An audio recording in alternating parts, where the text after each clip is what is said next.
Hai, buat kamu yang lagi mau nyiapin pernikahan dengan adat Batak, based on my story, aku mau kasih beberapa tips buat kamu. Yang pertama ngomongin soal biaya. Aku dan suami udah komit biaya pernikahan kami tanggung berdua, dan sisanya mungkin ada 20-25% dari keluarga aku. Kenapa begitu? Karena kita udah nabung, jadinya di saat kita mau nikah, kita tinggal ngomong ke orang tua kalau kita mau nikah dengan jumlah uang segini, kita tolong mintain pakaian adat, tolong diselenggarakan dengan secara simple, kalau bisa lebih simple, jangan terlalu heboh, tapi yang paling penting semua keluarga, papa dan mama tuh seneng. Pokoknya semua budget dari marhori-hori dinding, marhusip, martonggo raja, itu semua pakai uang kita. Jadi karena kita pakai adat, semua acaranya udah disiapin sama Raja Parhata. Jadi kita pengantin ini bener-bener tinggal ngikutin tiap proses adatnya itu. Bahas biaya yang kita tanggung berdua udah, proses mengadatinya juga udah diatur sama Raja Parhata. Jadi kita mau lanjut ke bride and groom-nya. Kalau untuk bride, aku udah ngebooking makeup artist dari setahun sebelum acara pernikahan, sama kayak aku ngebooking gedung. Jadi bener-bener setahun sebelumnya yang pertama aku siapin adalah booking gedung sama booking makeup artist. Karena kita pakai adat Batak, di saat kita udah booking gedung, automatically resepsi, fotografer, makanan, dekorasi, semuanya udah include di dalam gedung. Jadi kita cuma tinggal pilih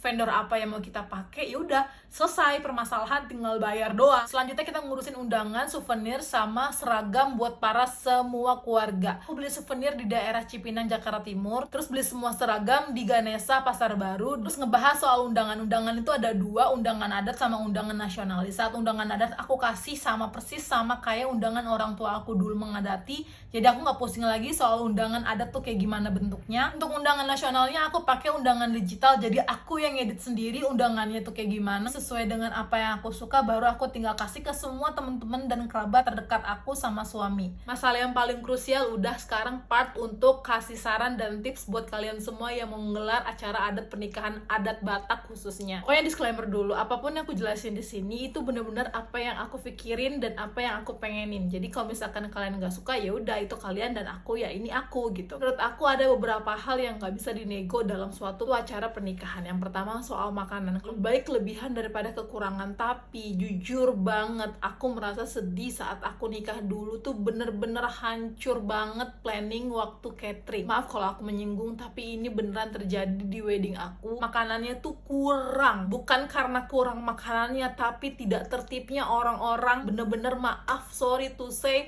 orang-orang Batak gak bisa diatur. Jadi karena aku di Grand Mangaraja, untuk lokasi nasional sama adat itu terpisah. Yang nasional tuh ada di atas, sedangkan yang adat tuh ada di bawah. Aman dong ya seharusnya, tapi enggak. Dari awal aku udah bilang sama papaku untuk bikin orang jagain makanan yang nasional, karena aku takutnya kekurangan orang-orang nasional. Biasanya orang-orang adat itu akan datengin ke nasional untuk makan nasional juga, padahal di adat itu udah ada makanannya sendiri gitu. Tapi papaku saat itu bilang sama aku, kalau kita ngelakuin itu nanti kita bakal dianggap apa masalah, cuma makan doang aja, kayak pelit banget. Serius, itu aku sedih banget.